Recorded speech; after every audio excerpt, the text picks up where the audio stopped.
All I right, did it. everybody, welcome back to the Success on the Spectrum podcast. You've got the Chey and Lyndsay show today. Uh, as per usual, I'm just going to throw this all out there. We are not medical, psychiatric, legal professionals or otherwise. We are just on this self-discovery, social discovery journey of neurodivergence and what it means to each of us. And we are hoping that some of that pertains to some of you as well. So if you find anything of value, please like, share, comment, subscribe, wash, rinse, and repeat.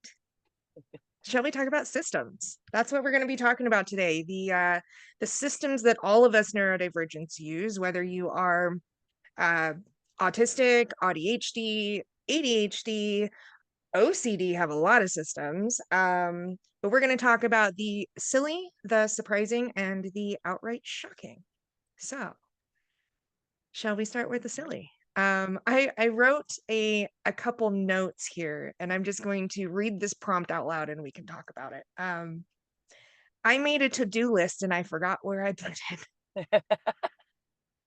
Relatable or Absolutely. no, everybody? In the comments.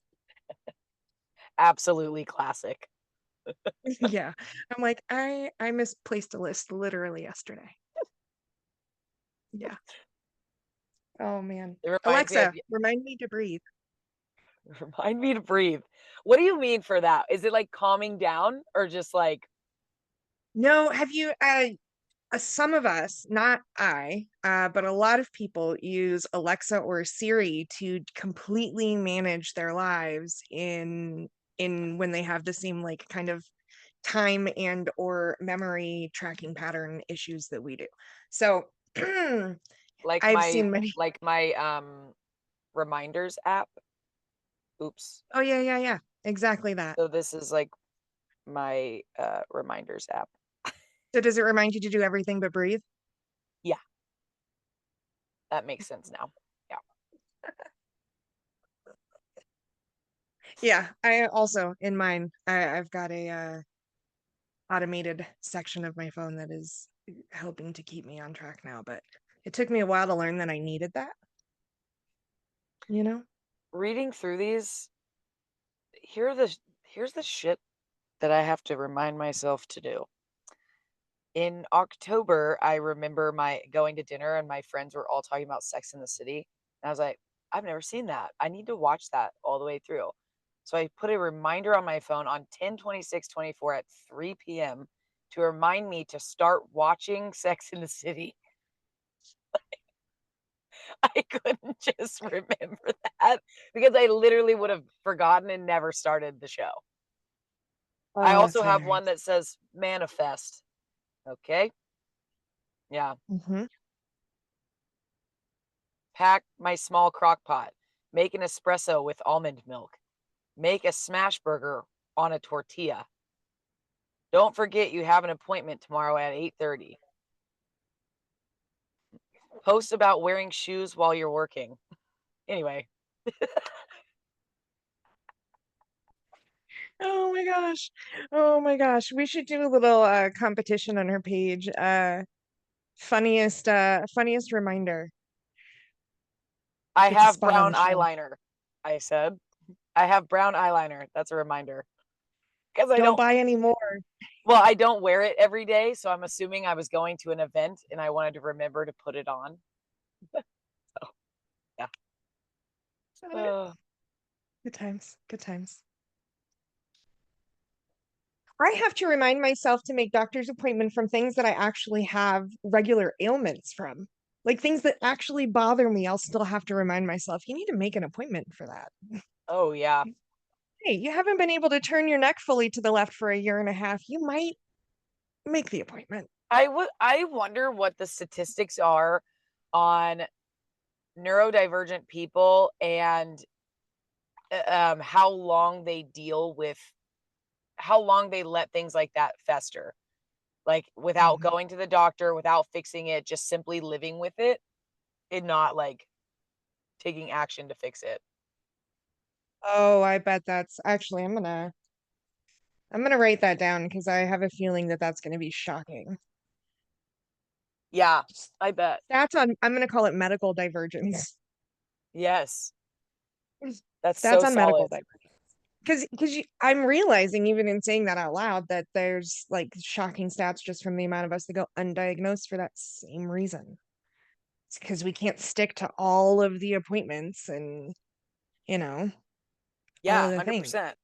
Like I have a friend who got diagnosed with ADHD, got her first 3 months of prescriptions and has been unmedicated ever since. Never went back to get more meds. And I'm like, "Oh my god, I literally could not function like that." Yeah. Um yeah, so on the also on this silly, so when you and I were talking the other day about systems and things that we do, um we were talking about how we hang things on the door that we need to take with us because putting it even by the door, it's like it does not exist. We will walk right past it. We have to it physically move this thing to get out of the door in order to remember to bring it with us. That's a big one for me. Like this morning, I was running around the house and I was like, I'm getting my hair done today. And I was like, I I'm gonna bring some chomps because this appointment's gonna be like 4 hours. So I was gonna bring some beef jerky with me. And I that didn't happen. I completely forgot. So I had to stop by Chick-fil-A and get some food because I was like, how did I forget to do that? How did I forget to do that? But Mm, I needed to bring my laptop and stuff with me. So my backpack this morning was literally hanging on the doorknob. So mm, that makes sense. Yeah, I will have to barricade myself. And it gets trickier for me because when I have to start keeping track of people getting other people getting things out of the house, because I've got Christian's medical equipment, I've got William's baseball bag now. There's just like, so now there's a rule. Like, if we're going somewhere and there are things that you as a human are responsible for getting out the door, it is not mom's responsibility for making sure they get to the door. It's yours. Barricade the door, please, so that we have to move everything to get out. Because, yeah, yeah, having kids makes me nervous because I'm like, oh my God, how am you I gonna find do this? systems. You Yeah. find systems. I mean, I just fully got diagnosed. I am ADHD fully now, and this was in the last week. I am almost 40 years old and I've had 4 kids. I mean, I've been a mom for almost 20 years. And they're all still alive and like they have all their limbs and like nothing traumatic has happened. They wear clean clothes. Like you figure out systems. You do. Yeah. It's just you make it happen. I took off work this week and I was feeling really guilty when I was leaving the house this morning because I looked around and I have so much laundry and just little shit that I should have done all week and I just didn't do it. And I was like, why am I like this? I like laid out by the pool and just like la di da around all week. And, my God bless my boyfriend, he was like, I think you just needed to rest and not be stressed. So, like, it's fine. I'm like, okay, but I still feel guilty. So, Well, you guys also just reached some major points of conversions for your life too, you yeah, know. Man, you became an auntie. There's so much energy fluctuation happening in your life right now or your guys' lives. So much change. And it feels to me, and what we've talked about, at least off screen, it feels to me like you guys are actually hitting the point that you get to relax for the first time in a very long time. So yeah, do that. yeah. Do Thank that. you. I We're support John in that. moving. We're It's not wrong. moving. He just got a new job. Um, I'm making some changes, became an aunt. And let me tell you, I thought motherhood, parenthood was uh a couple thing. Like you just need the wife and the husband and like you got it. And I just realized in the last 3 weeks since my niece was born that this is supposed to be a communal thing. Like even with their 4 hands, it's like not enough. Mhm. It's really crazy. And so like I cried a lot in the first week when I was like really emotional about my niece being here. I cried so much thinking about single moms who are like single moms from the get-go. Yes, I thought Mhm. of you. I was just like, good God, that is so hard. How did they do that? Like it's crazy. So happy Mother's Day on screen, by the way. Thank you. You're Thank you. It was good. you're I got back just in time, had a nice dinner. Landon actually got home from college last night, and I walked in the house with groceries to make dinner, and he had roses in his hand before me. So oh, big love. see, I'm that's what so I happy he's home. that's such a symbol of your how you're how you did as a parent, I think, is your when your Okay. kids fly the net leave the nest and they come back because they want to, bearing Mhm. gifts, still stay in contact with you, tell you when things are wrong, tell you when things are going great. Like that's like such an ode to you. So And he finished his first year of college with ABs. good for him. He's so Yeah, damn I'm so smart. proud. I'm so proud of him. Hey, he's a good kid. Anyhow, whew, sorry, I get emotional there. Um, what were we talking about? Systems. Something about Welcome to systems. the podcast, y'all. So we were talking about silly, surprising, and shocking. So Yeah. some surprising systems for me that worked was wearing shoes in the house. That like changed so much for my productivity. Like when I'm Mm, working, and I work from home, I was like, wow, I am not getting much done. So I heard this thing, that, um, online somewhere that was like wear shoes in the house because it was like an ADHD trick. Wear your shoes in the house 'cause it tells your brain that you're like supposed to be active and moving and getting things done. So I started doing mhm. that. Genuinely worked immediately. Yep, for my Do you know? productivity. So I also struggled with that because I didn't used to work in the house. I mean, I was, on and off the strip and in the food and industry beverage and like all of that for years. And then I was knocking doors and I was, how I used to knock. It was like obsessive, 100 doors a day minimum, Yeah. plus appointments because I was self-gen. So Okay. I, and then COVID hit and we couldn't do that anymore. And then I had my medical issues, and then Christian's medical issues started right after mine cleared. Like, and I had to transition into like working from home because I even had an office when I launched my first company, like down in Summerlin by the Lifetime Gym. Um, like full blown, I had launched a company and then now I'm working from home.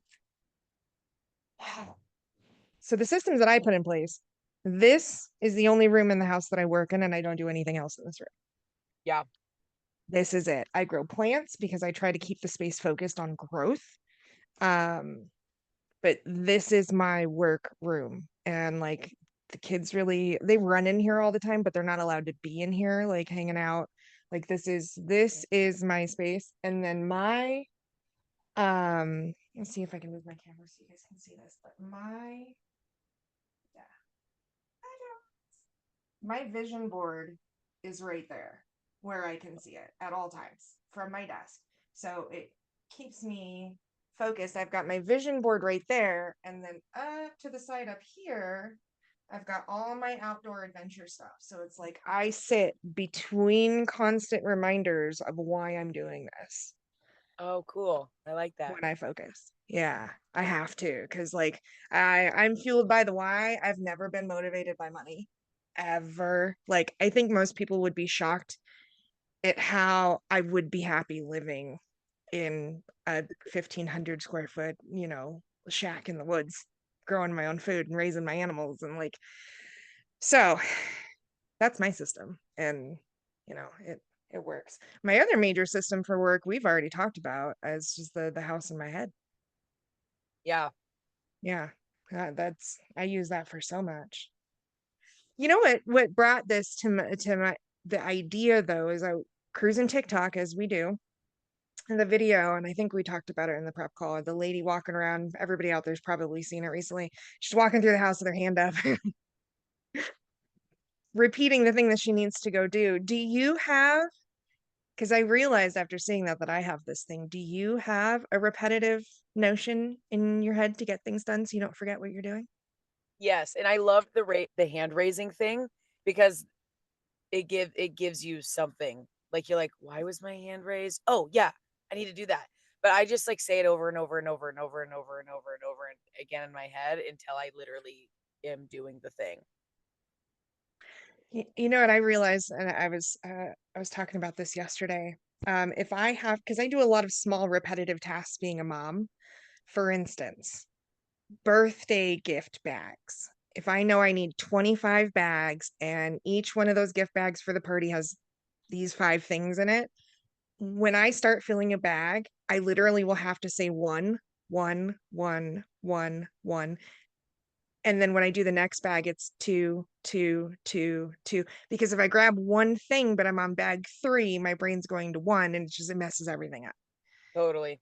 And I didn't even realize I did that until I saw that lady's TikTok and we had talked about it on our prep call. Yeah, I was totally. like, oh man, I really do that. And it's like Yeah, incessant. and you can't get out of order. Like, it's a Mm-mm. cluster for sure. Yeah, I'll end up with Um, 22 bags and half of them will only have 3 items. You don't know what happened. yeah, Sorry, y'all. which is a big no-no when it comes to children because, oh my god, it's all Everything has to about be equal. fairness Oh yeah. when you're a kid. Yeah. Yeah. One I Valentine's Day at school sucks. Yeah, I bet. My mom always hated that too, and I'm a twin, so she had to do it twice. You have to do it 4 times. I'm like, "No, no, no, Yeah. no." Well, I put this one under surprising because I was surprised that it worked for me, is the "don't put it down, put it away." I was like, "I love that, but that's not gonna work for me. I won't remember." But now I'll go to, like, put something down, I'm like, "Ah, don't put it down, put it away." And sometimes I will audibly, like, I will literally out loud be like, "Ugh," because I make myself go put it away because that thing is going off in my brain, and I'm like, "I don't want to, but I know I should." So I'll be like, "Ugh." Thank you, social programming, for that because that's another TikTok thing. Don't put it down, put it away. That's where I heard it first. Yep, I heard it Is on that Instagram a couple years ago. Instagram? Okay, there you go. I'm late to the party. Don't put it down, put Well, it away. I think this one girl, she's a redhead, she's super tall, real cute girl. She lives in the UK, I believe, and she's a doctor, and I follow her, and I think she made that viral, so you probably, it's been circulating for a while, but For sure. I yell it at my kids now. "Ah, don't put that down, put it away." yes, I love it. It's great. Very simple, easy to remember, and it's very effective. Yeah, because that's the worst for me. Girl gets cluttered. Yeah, I at least twice a week will have to like stop everything that I'm doing and just do a run through the house to collect clutter because yeah. it's my life is just everywhere. I for me, it becomes like I'll have these right now, I don't know what it is. I normally keep up with the house really well, the apartment. I live in a townhome. And I don't know what has been going on lately, but it is a goddamn mess upstairs and downstairs. And every day I feel like I'm cleaning. And I'm like, why is this not? What is going on? But we are moving in exactly 4 weeks. And I think in my head, I'm like, well, we're done with this place anyways. So who cares? Like, we're gonna start over. We're getting ready to start over, so it's fine. And I'm like, where did this happen? Why is this happening? I think I'm just checked out of this house already. Does that make sense? And I'm I think like, you're a little burnt out too. yeah, A little that's bit. true. I'm like Because I'm ready. not moving and I go through phases of that where Yeah. I'm like, what? Embarrassing. What do you say? Embarrassing. Yeah, yeah. Yeah, so Especially sometimes like, I'll like walk through my house and go, oh my God, I could not let anybody in here right now. It's embarrassing. yes, and Oh like God.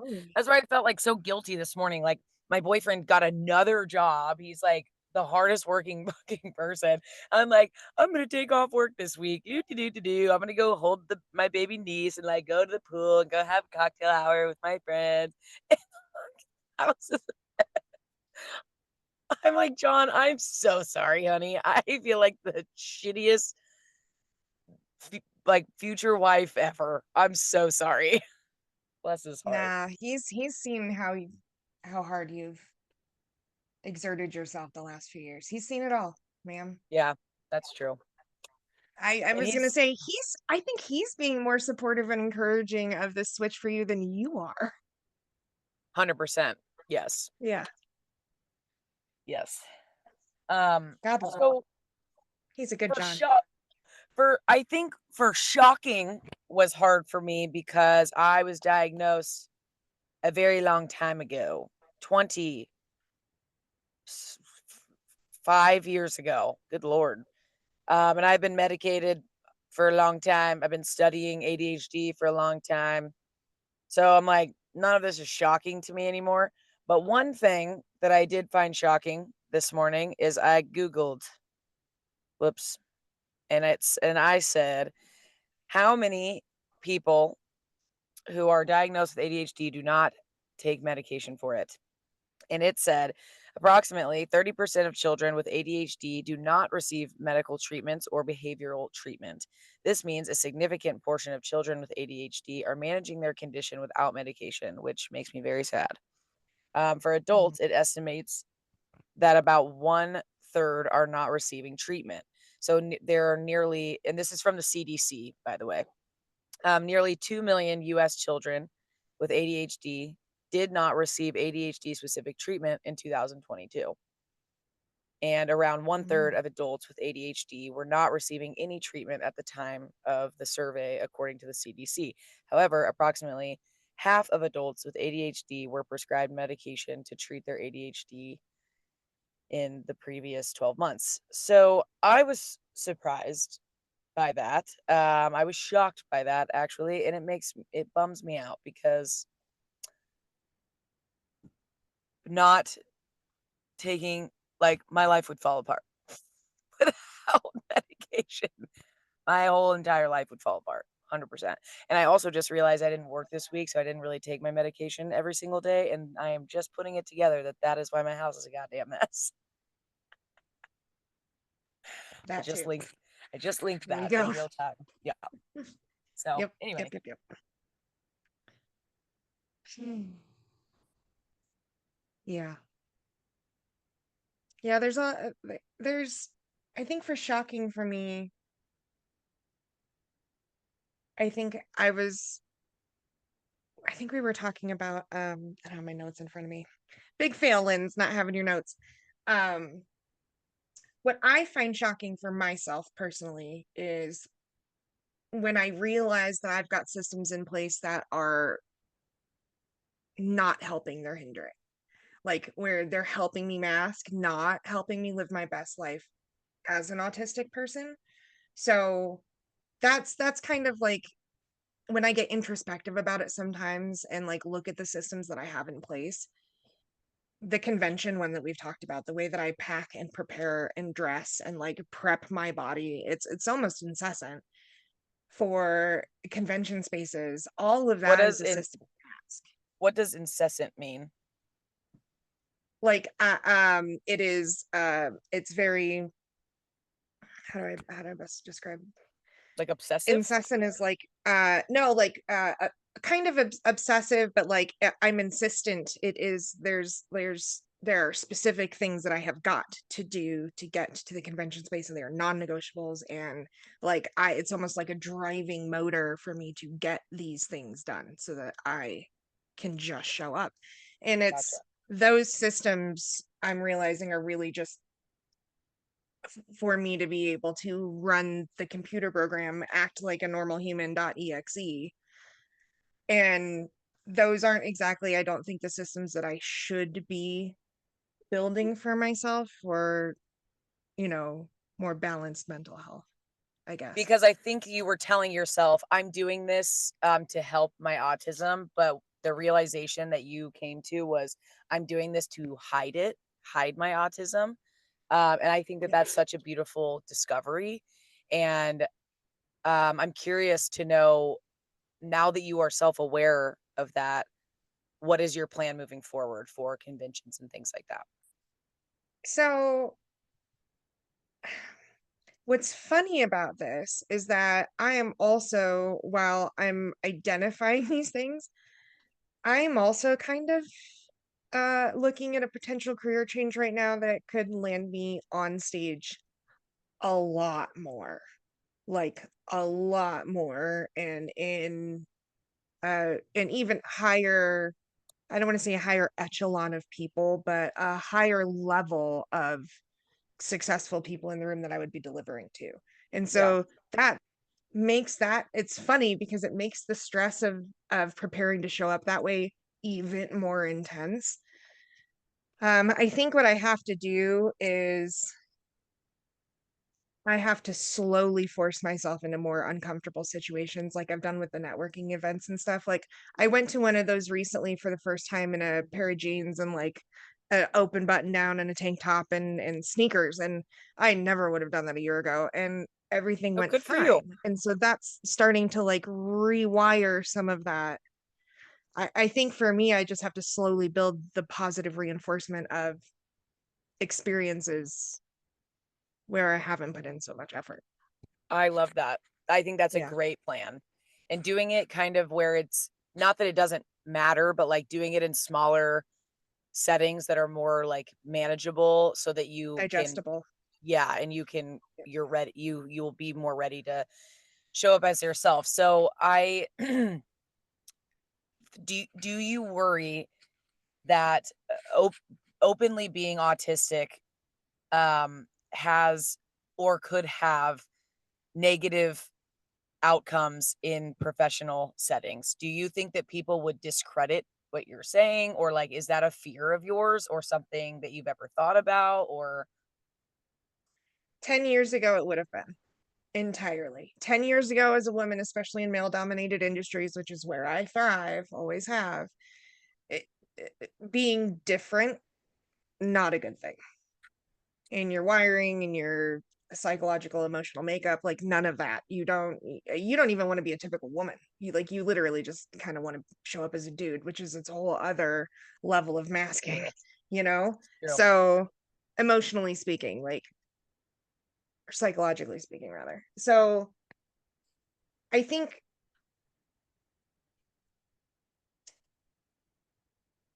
now you've got some highly successful, very obvious, and even vocally self-acknowledging autistics that are front and center in the world. And I think that there being so much focus put towards the identification, the causes, etc., either from a negative or a positive light, either way, because there's like good forces looking at it and maybe not great forces looking at it, regardless of who's looking at autism and why it happens and all of that stuff, the attention to it speaks to me in that there is something about us that they just don't understand yet. And in my lifetime, I mean, I'm only 40, so I don't have that much wisdom. But in watching the patterns that I've been able to see socially, in the way that things like this develop, and how it's now being proven, at least that the high, I don't want to say high functioning autistics, but the lower support systems, I guess, autistics, how they're actually working at a different energy level, like in our neurons and our brains and stuff. It's just all of it to me points towards evolution. And when you look at the amount of numbers that are coming out, yeah, it might be more testing, it might be more education, it might be more awareness, or it might just be an evolutionary or a genetic thing, and we're just growing in population. Either way, I think now, I don't think it would ever be seen as a bad thing if you're functioning, obviously. But I think the farther that we get into entrepreneurial realms and as the 9 to 5 college, like that whole trajectory is kind of being upshifted right now, I think it's going to be way more. I think people are going to start looking for it, is what I'm trying to say. I think that when it comes to like hiring and whatnot, as we see people kind of navigate away from the traditional college route, which is happening in drastic numbers right now, I think as Yes, we see that happen, they're not going to be able to people hiring are not going to be able to depend on a college degree. They're going to have to look for people that have learned those skills on their own. And people that hold the majority of those problem solving skills do tend to live in the neurodivergent realm, not even autistic, but in the neurodivergent realm across the board. So I think we are 100%. naturally shifting that way. So no, I'm not worried about it. I'm not worried about it for my kids moving forward. Um, I only worry about support systems being in place early, which is honestly for me why we're doing what we're doing now. That's Yeah. really the only thing So that let I me worry ask you this, about. Mhm. because Lyndsay is humble and doesn't boast about her career or things like that, her success. But the truth is, Lyndsay is very well known in the space that she works in. People know her, people like her, people respect her, and she speaks on stages frequently. So, when you were diagnosed with autism, you were very confident in your career. You were already established and you already had your network of people. So, Mhm. what I would like for you to do is tell me, tell the listeners, what would you say to someone who is not as established in their career yet? They're still figuring it out. They're maybe a little bit younger. They don't have that confidence in whatever they're going towards yet. What would you say to them? I would say you need to get comfortable. s- You need to understand who you are and how you work, not just your diagnosis. That's the first thing. But I would Mm, say before you make any announcements or like share this information in a workspace or like that kind of thing, um, I would say be very confident in speaking about it and be prepared to answer questions. That's the thing. So I would suggest a soft launch with family, friends, etc. Get used to talking about it there, get used to answering questions. Um, I think the biggest thing that's the a great biggest idea. mistake that yeah, I think the biggest mistake that anybody can make in a professional setting is going to identify or label themselves without being an expert on what they're talking about. Because the minute that you claim something in a professional setting, no matter what it is, you get a question where you don't have the answer or you're not able to confidently answer or even confidently give the answer. I actually haven't researched that yet, but I'll let you know. It's all about the confidence in it, I believe. Because I am shifting into an industry where I don't know anybody and I'm speaking on stage. And I will start professional, like when I start connecting with somebody professionally, I will straight let them know. I'm just gonna let you know I am autistic and my response times can be interesting. Sometimes I don't get to my emails until 1 o'clock in the morning. So if you get a 3 a.m. email, please disregard, read it the next day. If I ever come across as too blunt, please just know that I'm just trying to get a point across. Please, and this is another thing, you cannot ever feel entitled to any kind of special treatment or consideration or anything like that. The only reason that I put that information out there is because I want to make sure that I'm extending a bridgeway where I'm telling them if at any point I make you uncomfortable because of the way that I am operating, please let me know. I Yes. am fully open to that because I'm the one that I know is operating differently in this scenario. And so I think being aware of that and not having expectations, confidence, no expectations. That's what I would say walking into. I like that. And the I hope I don't offend anybody, but the special treatment thing really kind of it Yeah, irks I me. don't like it. It irks I don't the like it. hell out of me. When you are Mhm. and you feel entitled to special treatment and stuff, I'm like, we got this. Don't, you know. But while we were talking, and this just sparked something. So something that was shocking to me that I learned um was the relation between people with ADHD and addiction. That was really surprising when I learned about that. So Mhm.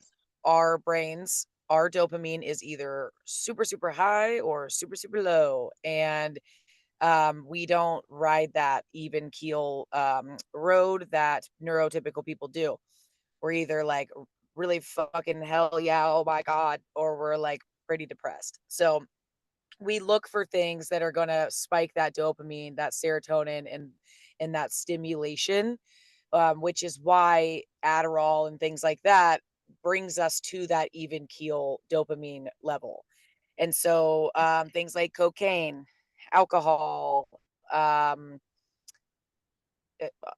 Molly, shit like that. Very the chances of someone with ADHD becoming addicted to those stimulants is a much higher.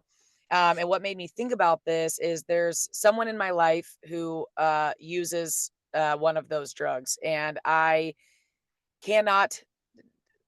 This isn't like a friend that I can just like kick out of my life because I don't agree with their drug use. It is someone I'm related to, and I've set all the boundaries that I can, but I got my ADHD from her, if we are catching my drift. And she, when she learned that cocaine addiction and things like that it can be caused by your ADHD, it full on was like, oh, okay, well, that's why I like it. And that's why I do it. So like So leaning that on makes it your okay. diagnosis, right? Anything for an addict, any little excuse or whatever to like make it okay, you know? So, yeah, that reminded me of that because you were like not wanting like special treatment and stuff. I'm like, yeah, also on the contrary, you can't just say like I have ADHD, so the house can just be a mess 24/7 and I can recreationally use illegal drugs and like shit like that. Not okay to do that. You have to be able to pull your own weight. And it's a dog eat dog world out there, and we have to learn how to function with our brains in a regular societal world. Mhm. But yes, if you have ADHD or you're neurodivergent and you are noticing some unhealthy patterns with drugs or alcohol, there is a correlation there, and you need to be careful. Especially if you're a younger listener or someone who hasn't really delved into that realm yet, there is a higher chance that these things will become addicting to you, and you will become dependent on them. So just, pay attention to your recreational habits. I will say that. That was very surprising to me when I learned that several years ago. So, I don't think there's a lot of healthy patterns in self-medication. correct. It's because what we have, it's not an excuse, it's a diagnosis, or they said that back. It's a diagnosis, not an excuse. It's not an excuse. Yeah, I see that a lot. It's disheartening. Yeah. It's disheartening because your So, life is so much better when you I actually put in the work and learn about your brain and learn the systems. You know what I mean? yeah, Yeah. absolutely. 100%. So, well, this Ouch. was really fun. I actually enjoyed this. When we were preparing for this episode, I was like, I wonder what direction this will go, but it was really good. I really enjoyed this a lot. Me And too. I've been Me too. wanting to say to the listeners, if you've made it this far, first of all, thank you. Second of all, if you guys go back to any of the videos, it's very apparent that I am the one that has a hard time sitting still. I can't. I'm noticing it right now. I can't even like look at the camera because I'm like, Jesus, I've been moving around so much. So sorry about that. You're It fine. just we're just showing up authentically here. So You anyway, guys I'm like, can't see that I'm like constantly, I've got fidget rings on. I'm like constantly fidgeting under the desk right here. You just can't see it. So I want to wrap this call with one funny one that we talked about because I know that this is relatable whether you're autistic or ADHD. So we're going to close this on we've done the silly, the surprising, the shocking. Let's talk about a chaotic one real quick. Piles of clothes for everybody out there.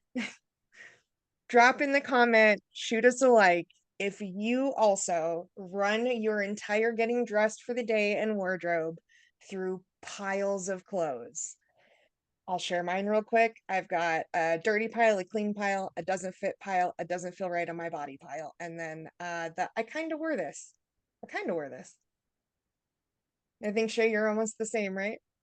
Yes, mine is dirty, dirty is what I call it in my head. Dirty, dirty needs to be washed. I have the I can wear that again pile. And I have a pile of things that I tried on this morning and it did not feel right. So it's just going to go there instead of back on the hanger pile. That's the system. All right, Jill. If you Don't have a put it system down, put out it there, away. Don't put it down, unless it's put it clothing. away does not compute in my head with laundry. I hate laundry. I despise it. But in those piles, we know exactly each piece that's in each of those, and that's the wild part. 100%. At least I do. Every single piece of clothing, I know exactly where it's at. I'm thinking of the one that's on my bathroom floor right now, and I know I could tell you exactly what's in that pile right now, 100%. Yep, crazy. So if you guys out there are the same, drop it, share it. We want to hear all of your stuff. Thank you so much. Success on the Spectrum podcast. Episode number 13 is a wrap. The Chey and Lyndsay show is out. Love y'all. Bye bye. Bye.